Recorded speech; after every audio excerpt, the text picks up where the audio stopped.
everybody. Okay, look, I did just do top 10 lists on, movies turning whatever this year. I had fun with them, But before I am completely done with the idea, I decided to come up with a little something interesting to do. Because I'm mostly just choosing movies that everyone agrees are the best. I'm not really going by my opinion through those videos. That being why I'm not actually talking or commentating, because like most of those films I obviously haven't seen yet. How about we talk about movies I have seen that are getting the special anniversary this year? Let's go ahead and take a look back at 1982 with all the famous movies that came out that year. From all the films that came out that year, everyone agrees are great. But now let's look at the movies that I personally like the best. And that being that a lot of movies that were on that top 10 list probably won't be on this one. Because I just want to. These are just movies I've seen, and I decided to go ahead and look at the top 10 best movies that I have seen through that year. 1982 was a good year for movies, and thus that was the only list of movies I could find out of the others. I was looking to see if I could find 10 movies from 72, 92, 2002, even 2012. Really, I chose 1982 because that's where I can find 10 movies I've seen. So today, I'm going to share with you my top 10 list of my favorite movies turning 40 this year.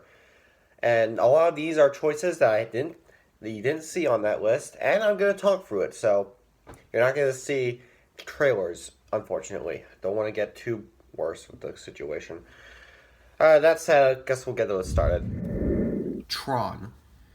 This is a very controversial type of movie.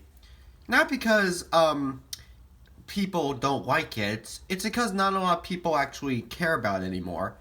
This was one of the first films to try and use some new animation techniques. Because like CG animation was a technique that barely anybody in the 80s used.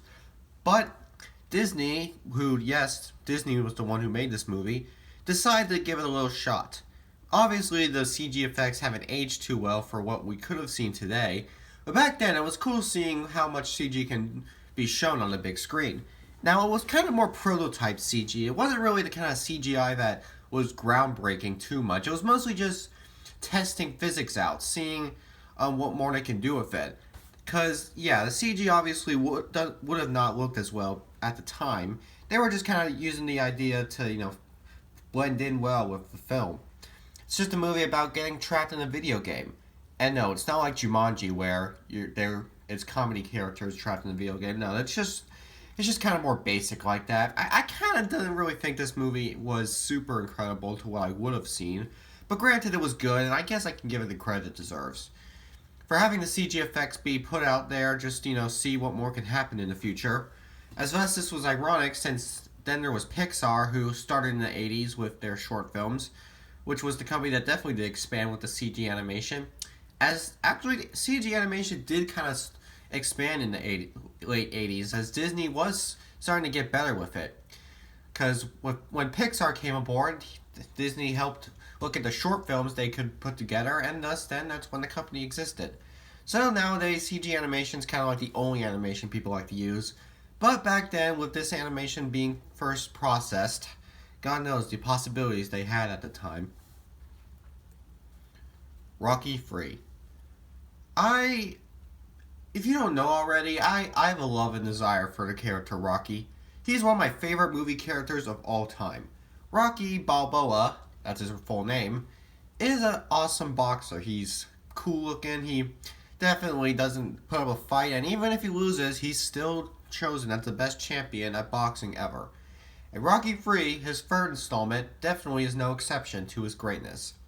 The third installment in the Rocky franchise is quite possibly better than Rocky II, as Rocky III definitely brings back a better character and idea for Rocky, kind of being the story about his fame going up to bigger attempts. It's kind of like what most third installments do. Tell a story about someone who's full famous to the brim and face something that's ridiculous for his time. That's kind of what this movie does. It features good old Mr. T playing a famous boxer. I'm sure we all know who he is.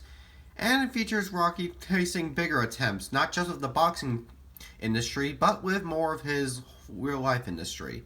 It's not as much as what the first film had. Honestly, the first film just had everything great to this character's advantage. But Rocky 3 definitely did a great job bringing him some cool new stuff as well. It's a great installment to definitely bring the great character idea of Rocky back to our hearts. He's still, in my opinion, one of the best movie characters of all time. I just love him so much. 48 Hours. A little action buddy cop comedy film. 48 Hours was the film debut of everyone's favorite comedy star, Eddie Murphy. I don't know how many people like to call him his favorite now, but I love Eddie Murphy. Especially during the 80s and 90s, Eddie Murphy was a national treasure.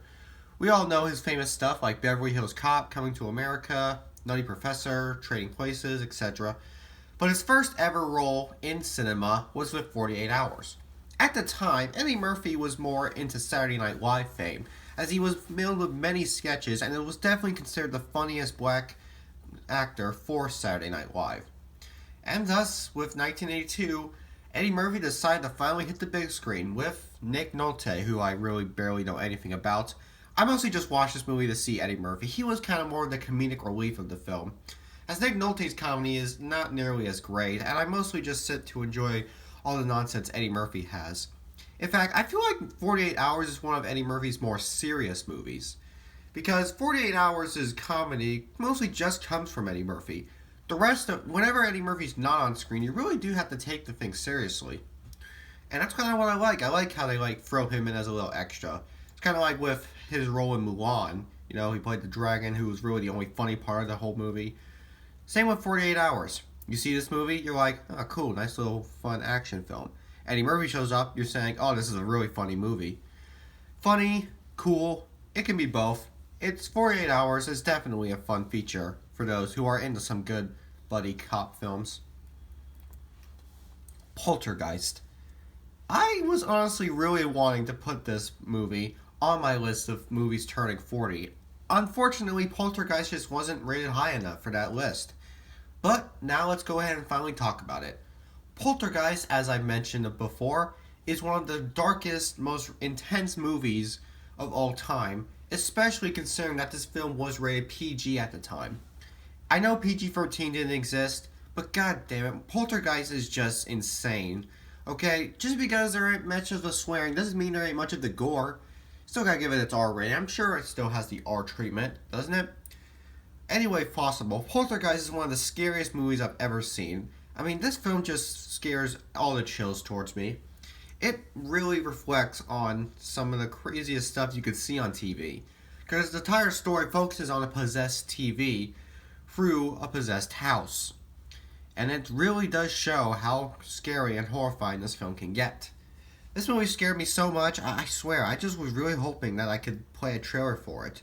I'm not going to play a trailer for this list because I feel like I'm not doing that. These are my opinion lists.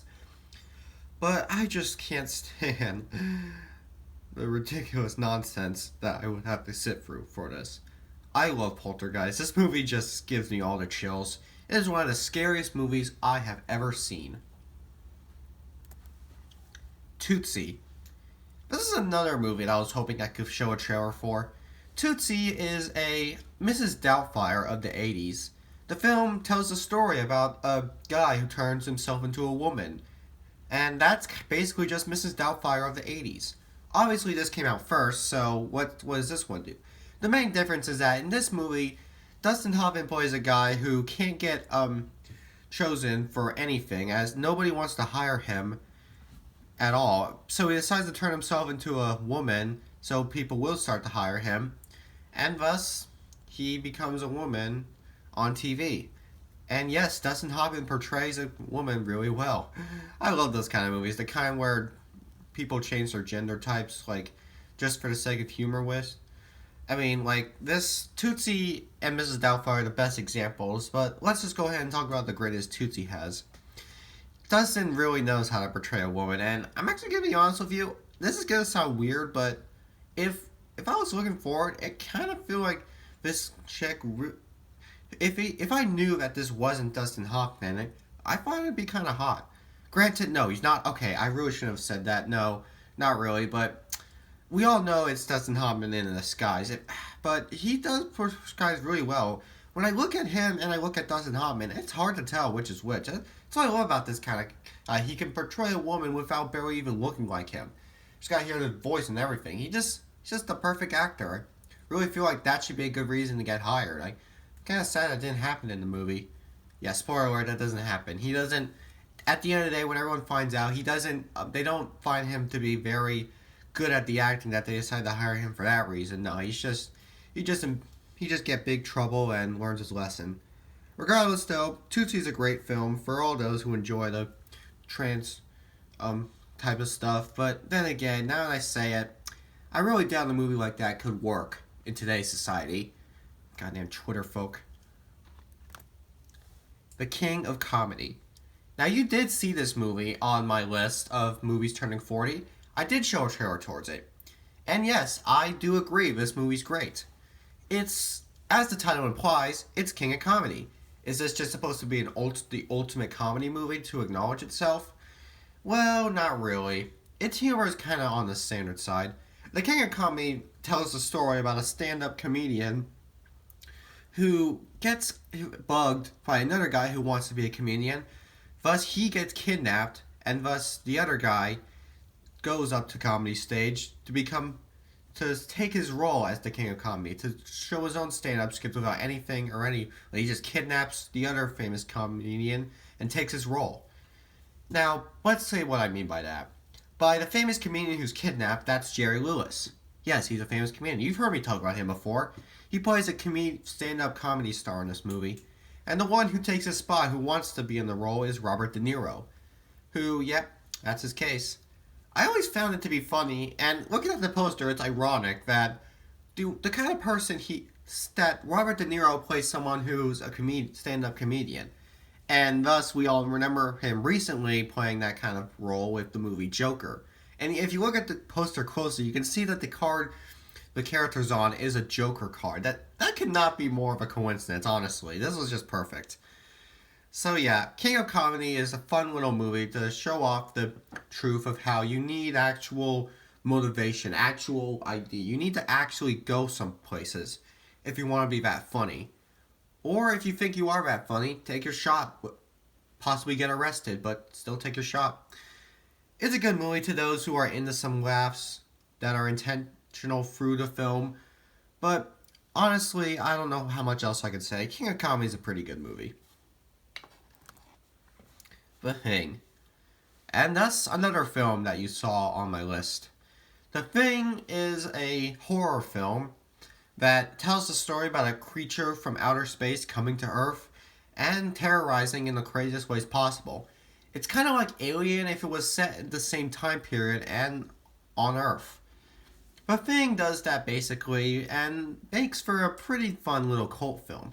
The thing is, back when this movie came out, it was not a success. Not just by the box office, but mostly by critics too. Apparently people just weren't into this idea.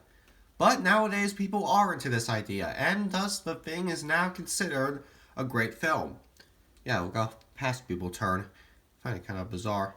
The Thing is great at its ideas and all the concepts it comes up with, and I do love the terror it has to offer. It's not one of the scariest movies ever, but it is pretty horrifying for the most part, and definitely a lot of fun to watch too. It's all that kind of glory that you could see with the scares that you get, or the fears that can come. Because God knows what can come from space to here. What if Jeff Bezos comes to terrorize us? Oh God. I'm kidding. Please don't cancel me for that. Look, I'm kidding, okay? But yeah, this movie definitely is good for all the horror fans, especially the Alien fans. If you've seen Alien and you're a huge fan of it, I recommend this movie. Blade Runner. I'm sure not a lot of people were very enthused to see that Blade Runner was number 1 on this list. But remember, these are by critic opinions that I found, and the critic opinions I found, Blade Runner was the highest rated. So thus, that's what gave it number 1. Blade Runner tells the story of a futuristic world that Harrison Ford gets transported to. Anything with Harrison Ford can just top the list, honestly. Now, this is another film, however, that was not a success at all with critics or the box office back then. As when it first came out, people didn't like the whole thing that was going on. Blade Runner was not a hit at all, but nowadays people love it, and thus there are even free cuts of the movie. I saw the final cut, which was the only cut that was on Netflix, but does that really... Can I still just give praise to the original cut? I feel like the final cut's the same, just with additional stuff. And hey, if it has additional stuff, that just makes me love this version even more. Because, like, I know everything that happens, and thus I get more towards it. Blade Runner is a lot of fun, and even though I guess I'll admit it isn't my favorite movie of 1982, nor one of my all-time favorite 80 movies of all time, it definitely is not bad at all, and definitely people gave it a hard time back then. A lot of things were given a hard time back then. Can't argue that it's kind of like that now. Jeez. How much I like to bet that the sequel trilogy is going to get a cult following in the recent years, and people are going to start loving it, and then we're just going to assume that they never hated it in the first place. I feel like that's going to happen soon in the future. You can disagree with me, but trust me, this movie got a cult following. I'm sure more will. Fast Times at Richmond High. This comedy I really wanted to put on the list. This movie defines 80s teens. It's not the best from 80s teens I gotta see. I mean, I do love those Breakfast Club, Ferris Bueller, Back to the Future stuff. But Fast Times at Richmond High demonstrates all the fun that we teens had back then in the best way possible. I was unfortunately not able to exist during the 80s, so I really couldn't tell what I was missing out on. But with this movie, I could tell. And with this movie, I'm able to tell that a lot of people knew how to live as a teen back then. We actually went out and got jobs. We actually went out and enjoyed our school life. We didn't waste our time trying to be famous on TikTok or try to make a living out of saying cool, hip things. This was when hip-hop didn't exist. Well, okay, hip-hop did exist, but it wasn't as mainstream or trending. And that is honestly all I need to know, that I would have loved to be a teen in the 80s. I didn't have to rely on being on my phone, didn't have to rely on any of that other stuff. I could just rely on actually living my life in the best way ever. And also, we all know who Sean Penn is. This was one of his first films. Also, a little cameo by Nicolas Cage, for those who don't know. But yeah, I just get so many famous... I just feel very satisfied with this movie. A lot of you teens nowadays are going to say, ugh, no phones, no cool hip-hop. This movie's not pushing P. Okay, why are people saying that? I'm sick of it. But yeah, I love this movie. And I'll just enjoy it for all my years to come. E.T., the extraterrestrial. I was very upset I couldn't put this at number one. If you were mad that this wasn't number one, it was not my fault, I promise you. This just wasn't the highest rated. I really thought it could have been. E.T. is the best movie of 1982. It's one of the best films of the entire decade. This movie did everything that I love about Steven Spielberg movies. It's like the defining Spielberg film. It's not my favorite Spielberg film, but it is really defining of how his career becomes. E.T., a story about an alien visiting Earth and befriending a boy, is glorious in all of its glory that it has. It topped the box office at the time. It became the highest grossing movie ever back then. And it was a very successful film that people wanted to win Best Picture. It lost to Gandhi, which topped E.T. on my list, so there's that. But I promise you, if I was in charge of the list, I definitely would have put E.T. at number one. This movie just has it all. It's just so glorious of a movie. Just so many good chills, so many good feels. I can watch this movie for hours and hours and never get tired of it. It's just that satisfying to watch. I love any type of movie that features an alien. We talked about The Thing, which features an alien. There's, of course, Alien. There's Star Wars. There's WALL-E. There's etc. There's lots of good stuff. Man, I just love E.T. I just get so... I just have so much fun with this movie. I don't know what else to say. Steven Spielberg made one of the best movies I could ever witness from him. And I'll always cherish this movie for all the times to come. Alright, well, that being said, I really don't have much to say. We're just done. We're done. Okay, I promise we're not doing this idea anymore. There's going to be more unique videos coming in the future this year. Maybe next year, if I still do YouTube, we'll continue on with the idea. But for this year remaining, just wait. I'll have unique ideas. I promise. Don't unsubscribe, please. I promise I'll have more unique ideas. Please don't.